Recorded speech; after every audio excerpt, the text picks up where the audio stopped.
Et les gens et tout le monde, j'espère que ça allait bien, moi nickel, on se retrouve pour une nouvelle vidéo pour parler des animes de cette saison que je vais regarder. On va discuter ensemble. Pour le coup, c'est une saison où je vais pas regarder grand chose, mais où j'ai trouvé mon bonheur alors que je pensais pas du tout. Il y avait pas grand chose qui me faisait de l'œil. Du coup, on va faire des petites mentions, on va discuter, on va parler de ce qui est déjà sorti et j'espère que ça va vous plaire. C'est parti. Donc pour commencer, ce que j'avais prévu de regarder à la base, du coup il y avait Kaiju numéro 8. Alors j'en ai entendu que du bien de la part des gens et de la communauté anime, enfin de la communauté du manga. Je trouve déjà que les premiers épisodes qu'on a vus, je crois qu'il y a 5 épisodes qui sont sortis actuellement, ils étaient tous très cool. J'aime bien le personnage principal, je le trouve un peu, pas en dehors des codes, mais je le trouve vraiment sympa comparé au héros de shonen habituel, mais je crois que c'est un seinen, je suis pas sûre. On va éviter de catégoriser les mangas parce que en France c'est toujours un peu, voilà, bancal. Du coup, l'anime fera 12 épisodes de 24 minutes. Genre action, horreur, épouvante, science-fiction, thème combat, militaire, monstre, univers alternatif. Du coup il y aura un peu de violence, voilà. Franchement, je trouve que l'idée est super bonne. On a encore des monstres à combattre, on a une team, etc. On a un entraînement, on a un personnage qui est motivé, qui a vraiment un background, qui a abandonné ses rêves mais qui finalement va les continuer parce qu'il est remotivé par un petit nouveau et tout. J'aime bien la relation qu'il a avec du coup le petit nouveau, voilà. J'aime aussi beaucoup les monstres, du coup dans le dernier épisode, de ce qu'on a appris sur eux, ça se développe assez vite. Par contre, il faut parler du Crunchyroll qui fait un compte à rebours et des lives sur cet anime. Alors en vrai, le concept il est pas si mauvais, tu vois. Moi ça me fait chier en fait, j'ai pas envie en fait. Ou alors tu mets un chat à côté où ça pourrait être sympa, je sais pas. Faites un truc, ça, bref, c'est pas grave, mais quand même. Pour le coup, l'opening, alors j'adore la musique de l'opening, mais par contre le visuel c'est pas trop mon truc. Déjà je suis trouophobe, la triphobie, voilà. J'ai la peur des trous, et du coup toutes les images où genre t'as plein de points reliés qui font des yeux, etc. Ça c'est quelque chose qui me donne un frisson très désagréable, et du coup de temps en temps je suis vraiment en mode peut-être ne pas trop regarder l'écran, tu vois. Donc franchement la musique j'adore, mais le visuel un peu 3D, je suis pas trop fan. Mais sinon les musiques elles sont cool. Les combats sont sympathiques, l'animation est très bonne aussi, j'ai rien à redire franchement. Donc je pense que je vais continuer à regarder ça pendant toute la saison.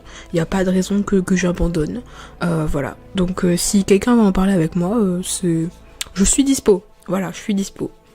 Ensuite nous avons Vin Baker. Alors pour le coup, j'en ai entendu parler sur un réseau social en fait, je crois que c'est sur TikTok, où j'ai vu une image passer et genre j'ai trouvé que le perso était trop stylé.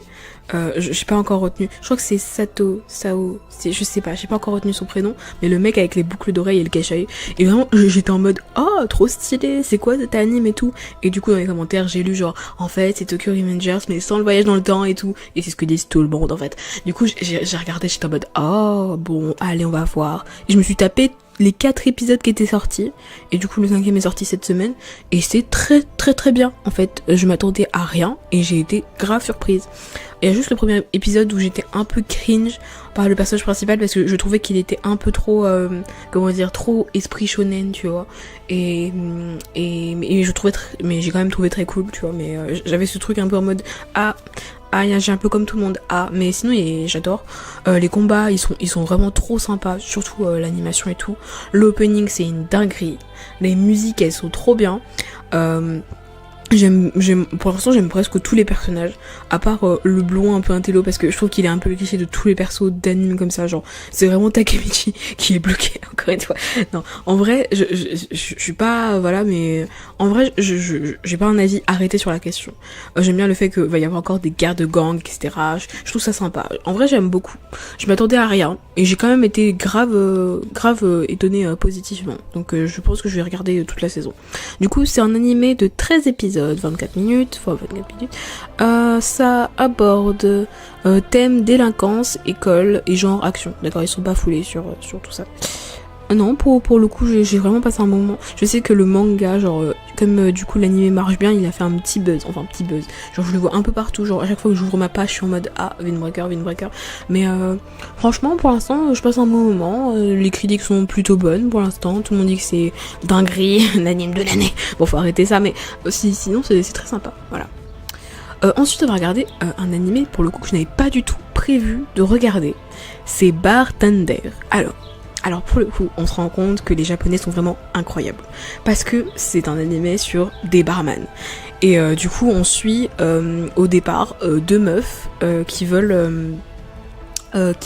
absolument trouver un barman pour leur hôtel parce que elles ont besoin d'un barman, j'ai dit, mais un peu en mode luxueux, genre ils cherchent la crème du barman, tu vois. Et du coup, par un concours de circonstances, ils tombent sur le barman parfait, mais il veut pas venir dans l'hôtel parce que il a le vertige apparemment. Bon, on sait pas si c'est vrai, mais il a le vertige. Ok. Et du coup, on suit plein de barman, du coup, on en croise 4 différents, je crois, pour l'instant.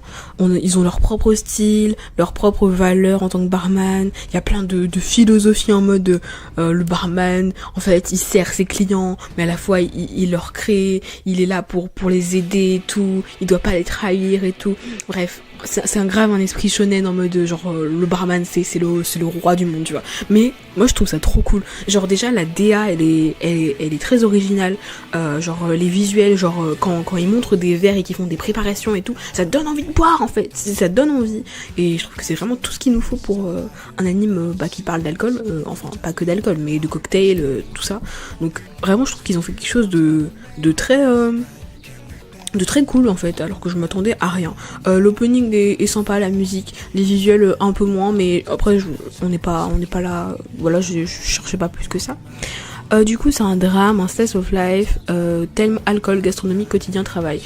Du coup moi ça m'a fait penser à Food Wars parce qu'il y avait 2-3 réactions des nanas qui buvaient qui mettaient c'est exquis, c'est incroyable, t'as des visuels de genre de branches d'arbres en mode tu vois toute la préparation et tout qui a été faite grâce à la nature et tout et du coup ça faisait grave voilà, mais pas Food Wars en mode tout le monde fait la poêle, mais genre t'as des visuels un peu extravagants et c'est stylé, je trouve ça cool. Et de toute façon j'ai jamais regardé beaucoup d'animés de bouffe, donc j'ai que ça comme référence, et c'est pas de la bouffe mais voilà. Du coup je vous le conseille grave, c'est grave chill par contre, faut pas s'attendre à quelque chose d'incroyable, mais moi j'ai pas vu le temps passer devant. Peut-être un épisode où j'étais en mode ah c'est un peu long, c'est un peu cliché, mais sinon le reste c'était top. Du coup pour l'instant il y a 5 épisodes de sortie, j'ai terminé le 5ème il y a genre 2-3 minutes et c'était sympa. Voilà, donc je m'attendais à rien mais c'est super. Ensuite, on a Condition Called Love ou Ananoikun Tuko no bref, je parle pas japonais. Du coup, cet animé, j'avais prévu de le voir parce que je trouvais le visuel sympa et j'avais vu je crois qu'il y avait un teaser ou un truc comme ça. Bref, j'avais vu et j'avais mis dans ma liste à regarder pour cette saison. Et du coup, il y a une petite polémique sur cet animé. Parce qu'on a un personnage principal, un personnage principal, oui c'est le personnage principal, un peu bancal sur les bords. Enfin il n'est pas bancal, mais il a des réactions que les gens qualifient de toxiques. Alors que je pense qu'on parle pas de ça, enfin le propos n'est pas ça pour l'instant, enfin c'est ce que moi j'ai compris. Du coup, on suit l'histoire d'une fille qui s'appelle Otaru. Otaru, c'est vraiment le cliché de la fille banale qui n'a pas de vie. Genre, elle est banale, tout le monde lui dit qu'elle est banale, elle a des amis banales, elle a une vie banale, etc. Et du coup, un jour, alors qu'elle est au resto avec une de ses potes, elle croise Ananoikun qui se fait larguer par une meuf, il se prend un verre d'eau au visage, et du coup elle est en mode ah le pauvre, elle le revoit dans une aire de jeu, et elle lui tend son parapluie pour le protéger de la neige. Je sais pas pourquoi elle protège quelqu'un avec un parapluie, j'ai pas compris, mais bon, pourquoi pas le protéger, je sais pas, parce qu'elle avait de la compassion qu'il soit pris un râteau. Et du coup, lui il tombe éperdument amoureux d'elle grâce à ça, et du coup ils sont dans le même lycée et ils se revoient plusieurs fois. Lui c'est un peu le prince du lycée, genre il est grave inaccessible, froid, etc. Mais il est tombé grave amoureux de elle alors qu'elle est très banale et elle comprend pas du tout l'amour, c'est c'est un concept super abstrait pour elle. Du coup, ce qui est reproché à Ananoikun, du coup, c'est son côté très addict. Enfin, c'est pas addict, mais très dévoué, on va dire. Dévoué. Par exemple, le truc le plus flagrant, c'est qu'il veut tout le temps lui faire plaisir au maximum et jusqu'à s'en oublier lui-même, au point où ça peut être ridicule. Genre au début de l'animé, il a les cheveux longs et il se les coupe parce que Otaru genre aimait le fait qu'elle préfère les cheveux courts, mais elle parlait de elle en fait, mais juste il a pas compris. Et lui il s'est dit bah ok elle préfère les cheveux courts, je vais me couper les cheveux, genre il a pas eu de déclic plus que ça, il s'est pas dit genre c'est mes cheveux, genre je réfléchis un peu, non pas du tout, il s'est juste coupé les cheveux pour elle. Ou alors le truc il a été chercher la barrette dans la neige et tout, juste parce qu'elle l'avait fait tomber et tout, alors qu'il faisait genre moins 10 degrés dans la neige à chercher pour rien, bref. Du coup, c'était des côtés un peu extrêmes et les gens trouvent ça toxique. Et pour le coup, je suis pas d'accord parce que avec tous les indices qu'on a, on a l'impression que Hananoe-kun est juste en dépendance affective. C'est-à-dire que il a vécu tellement de relations négatives qu'il veut absolument tout bien faire et que sa vision à lui, par exemple, de l'amour, comparée à Hotaru, est bien différente. Pour lui, l'amour, c'est ce qui compte le plus dans sa vie. Vu que il est famille entre guillemets, parce que même s'il dit que pour lui le plus important c'est la famille et l'amour, avec les photos découpées et tout, on comprend pas trop bien, mais bref, pour lui c'est ça le plus important, et genre il a jamais eu d'amis vu que les gens s'éloignent de lui parce que il est un peu étrange et inaccessible et beau et je sais pas quoi, froid, je sais pas quoi, et du coup pour lui, l'amour, il sacralise l'amour, il sacralise la femme, il sacralise sa relation avec elle. En fait, même si elle lui donne peu, parce que c'est pour les premiers épisodes, Hotaru n'est pas amoureuse de lui. Ils sont en relation d'essai entre guillemets. Et du coup, en fait, un mec normal, il aurait jamais accepté ça en fait. Ou alors il aurait accepté, mais genre une semaine, que là ça a duré genre, je crois que c'est 1 mois, 2 mois, un truc comme ça de relation, en mode entre parenthèses, tu vois. Et normalement tu acceptes pas ça. Ou alors tu acceptes en du très courte durée. C'est soit tu m'aimes, soit tu m'aimes pas, tu vois. Et lui, il a accepté le peu d'amour qu'elle avait à lui donner, le peu d'affection qu'elle pouvait lui apporter. Et ça montre une fragilité, une dépendance de l'amour. Il s'oublie totalement pour elle, il veut tout donner. Je pense que c'est vraiment un problème psychologique et mental. C'est pas un truc toxique en mode ce que je veux c'est la garder pour moi, ce que je veux c'est ça, ce que je veux c'est pas du tout un aspect de je veux la garder et je veux la contrôler en fait. C'est pas du tout ça, c'est plutôt j'ai besoin d'amour et elle est ce qui m'apporte le bonheur et l'amour, donc j'ai besoin d'elle. Alors le seul truc pour le coup que j'ai trouvé un peu bizarre de sa part, parce qu'il est très dévoué, c'est l'espèce de KGB où il a dit genre ça c'est ton espace, c'est l'espace à Hotaru, et genre j'étais vraiment en mode j'espère que ce n'est pas un hôtel dédié à elle comme dans comment c'était dans Yandere Simulator, voilà, avec Ayano qui a un hôtel entier dédié à son senpai. Vraiment si c'est ça, là je suis d'accord pour dire qu'il y a un problème et qu'il va falloir le régler. Mais si c'est pas ça, si c'est juste genre un truc mignon, ou genre il y a 2-3 affaires pour elle, ou si c'est pas un hôtel chelou, je pense que c'est juste un truc mignon. Mais sinon, voilà. Bref, j'ai aussi vu que ces commentaires un peu négatifs, je les ai vus que sur les commentaires Crunchyroll. Et j'ai été sur les réseaux sociaux après, et j'ai bien vu que plein de personnes sont d'accord avec moi sur le fait que il est juste en dépendance affective, et que c'est pas du tout quelque chose de toxique. Parce que même si Hotaru découvre l'amour, elle comprend bien que parfois il a des comportements bizarres, et elle lui explique, et il communique cette relation.